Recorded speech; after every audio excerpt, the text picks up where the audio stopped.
Hey guys, so we're starting today's car chats just sitting here for a second because I just went to CVS and I wanted to show you guys. I refilled on these patches that I have shown on my Instagram story. I also have a YouTube video from over a year ago now reviewing these, and I've been using them consistently the last week or so. And I like them even more now than I did before. I've been seeing a lot of sponsored posts on Instagram showing, I'll throw a screenshot right here, these Skin Iceland Microneedle Patches. I don't know if those are new or if they just did a PR shipment where they sent a bunch of influencers the product to try. So I've been seeing them all over, and I think the Skin Iceland ones are $15 for a pair, and to me, I think that's expensive for a single-use eye patch. I do like the idea of microneedle products, but I think $15 is a lot to spend. These are $5 at CVS, and I had a coupon, so I had extra bucks, and then I also had $3 off a $15 purchase. So I did save some, but I bought 3. That's all that they had in my CVS, the one by my office. And then I also got this to try. I've been wanting to find something else that I can recommend that's like the Fenty Diamond Balm, because I love that product so much. But I also realized that, you know, maybe not everyone can get the Fenty one. So I saw this at CVS. This is the is it called Joa? They make it impossible to get into. So this looks very similar to the Diamond Balm, and the texture is the same too. That's nice. Yeah, that's cute. So the way that I use these products is that I actually use them as like eyeshadow toppers. And that's the way that I have found that I like them. And sometimes I'll dust it on my collarbones once in a while. Usually I just spray Fix Plus on my collarbones and I'm happy with that. But sometimes I will put a little bit of the Diamond Balm on my collarbones. I think it looks pretty. And yeah, so I wanted to share with you guys, that's all that I bought. And I figured I would show that. Yeah, that's really pretty. So it has, the silver specks are a little bit larger than the gold ones in this. But if I was going to describe the shade to someone that's familiar with the Diamond Balm, it would be like if, is it How Many Carats? That's the one that has silver sparkle. And then the new one that has silver and gold. If those were mixed together, that would be what this shade is. That's what it reminds me of. So super pretty. It was $12, which I think is not bad. Look at this receipt. I want to see if they gave me anything else. So I would say that the Fenty one is, the glitters are a little bit more refined than this one that I just picked up. But if you're using it like I use it as an eyeshadow topper or on your like your clavicle, it could be an advantage to have the glimmers be a little bit larger, but that's all personal preference.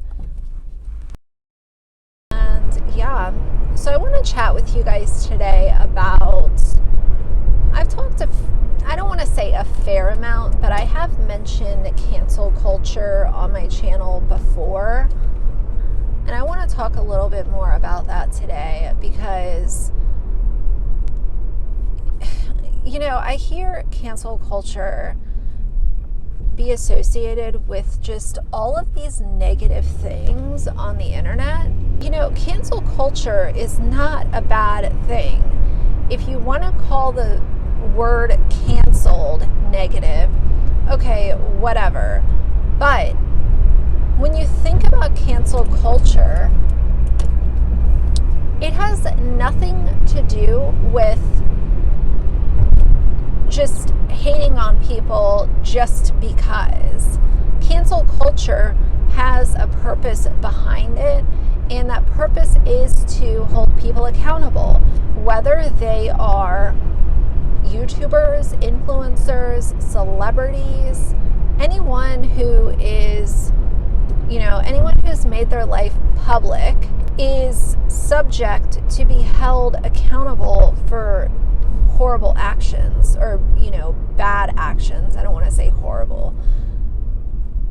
But if the general public sees something as problematic, they have every right to expect that person to own their shit, to put it in a simple form. It is just so ridiculous that people want to say, oh, well, cancel culture is so toxic. Y'all are just trying to cancel everyone. I don't know what side of the internet some people sit on, but that's fine. The side of the internet that I sit on, I do see a lot of people calling out bad behavior. But it's typically bad behavior that should be called out. It's not just being called out because someone's bored on a Tuesday afternoon. But it's just comical to me. I always say, you know, instead of calling it cancel culture, let's just call it holding people accountable culture. And I think that has a different ring to it for a lot of people when you look at it for what it is. You have to think these people are making money off of the very people that they are letting down and disappointing on a normal basis. So I think that those people have every right to make comments and share their thoughts and expect answers when answers need to be given. I kind of want to go to Trader Joe's. Trader Joe's, I saw on Instagram, has everything potato chips. So the seasoning that's used on like everything bagels, can I speak? Everything bagels, they put it on kettle cooked potato chips. So maybe I'll see if they have those. Those sound really good, don't they? So I ended up buying this Surratt prismatic lipstick in Diamante, but it's like a clear lip balm that has little shimmers in it. And the way I've been using it is to put like a clear glossy something on first. This is the Laneige Peach Lip Glowy Balm. And then going over top. So then I use just a little bit of this lipstick, and it's been working really well. I really like it. The best way for me to describe that lipstick would be, if you guys are familiar with the Fenty Diamond Milk Gloss Bomb, it would be like if Diamond Milk was a lipstick. That's the best way to describe it.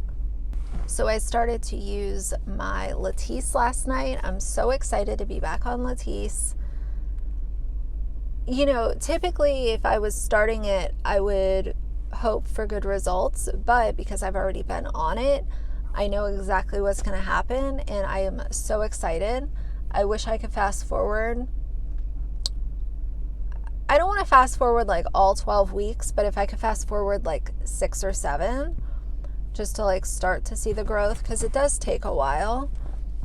But I am so excited to be using it again. It's really nice with Latisse because when I'm using Latisse, I don't feel the need to constantly be looking for the next best mascara.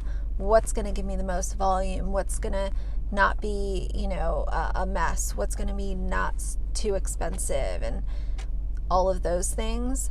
Because when your lashes are naturally voluminous and long, you can put pretty much any mascara on there and it's going to look good. So that's the part that I'm excited about. So you guys know how I was going to do a video on Critical K. I have changed my mind on that. I'm not going to do a video on her, and I'll tell you why in a second. The plan was to do a video on Critical K, kind of reacting to her. But I changed my mind, and the reason is because, you guys, Critical K is, you know how there are a lot of compilation videos about Katie Joy, and those are easy to react to. Her live streams I react to sometimes because there's something there to give commentary on. And the fact that she's in the middle of a lawsuit is also, it also adds some interest to it and some talking points. Critical K is A, not interesting at all, but B, she, in my personal opinion, is so toxic.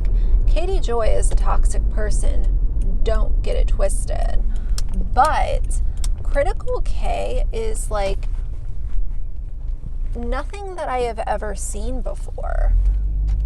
With the amount of toxicity and just ignorancy that she spews, it is truly like something I've never seen. And